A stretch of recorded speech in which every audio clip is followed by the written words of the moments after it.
தென்சென்னை பாஜக வேட்பாளர் தமிழிசை சவுந்தரராஜன் மயிலாப்பூர் ரோட்டரி நகர், அம்பேத்கர் பாலம், நொச்சிநகர் உள்ளிட்ட பல்வேறு பகுதிகளில் திறந்தவெளி வாகனத்தில் வீதி வீதியாக சென்று வாக்கு சேகரிப்பில் ஈடுபட்டார். அப்போது அங்குள்ள டீ கடை ஒன்றில் வடை சாப்பிட்ட தமிழிசை, தியாகராய நகர் திராவிட கோட்டையா, அதில் மற்றவர்களுக்கு உரிமை இல்லையா, சிங்கத்தின் குகைக்குள்ளேயே சென்று குகையை பிடிப்பதுதான் எங்கள் பழக்கம் என கூறினார். சிங்கத்தோட குகைக்குள்ளே போய் அந்த குகையை பிடிக்கிறதா எங்களோட பழக்கம். தியாகநாயகர் நகர்னா ஒன்று திராவிட கோட்டையா, மற்றவங்களுக்கு உரிமை இல்லையா? அதனால் சும்மா அப்படியே பேசிக்கிட்டே போகிறது. பயப்படுறாங்க, மோடியை பார்த்து பயப்படுறாங்க, எங்களோட ரோட் ஷோவை பார்த்து.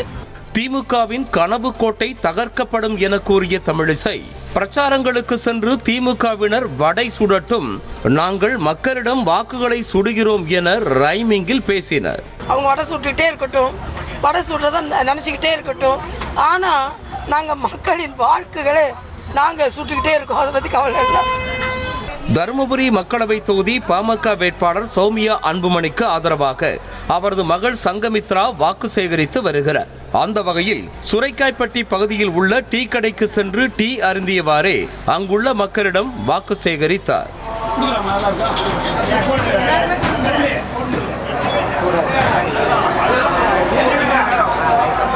இதேபோல திண்டுக்கல் நாடாளுமன்ற தொகுதி மார்க்சிஸ்ட் கம்யூனிஸ்ட் கட்சி வேட்பாளர் சச்சிதானந்தம் முத்தலகுப்பட்டி, பூச்சிநாயக்கன்பட்டி உள்ளிட்ட பல்வேறு பகுதிகளில் பிரச்சாரம் மேற்கொண்டார். அப்போது மேட்டுப்பட்டி பகுதியில் உள்ள ஒரு கடையில் டீ போட்டு கொடுத்து மக்களிடம் தனக்கு ஆதரவு திரட்டினார்.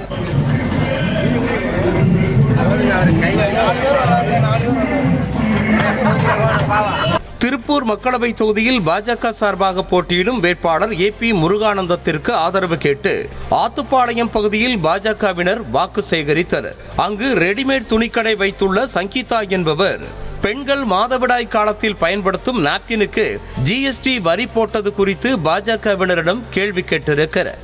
இதனால் ஆத்திரமடைந்த பாஜகவினர் சிறிது நேரம் கழித்து கடைக்கு வந்து சங்கீதாவை தரக்குறைவான வார்த்தைகளால் திட்டினர்.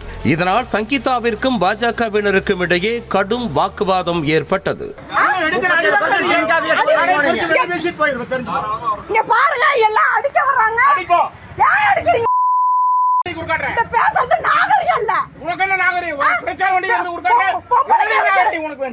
இது தொடர்பான வீடியோ வெளியான நிலையில் பொதுமக்களின் பாதுகாப்பை கேள்விக்குறியாக்கும் அடாவடி கூட்டம்தான் பாஜக என அமைச்சர் டிஆர்பி ராஜா கண்டனம் தெரிவித்திருக்கிறார்.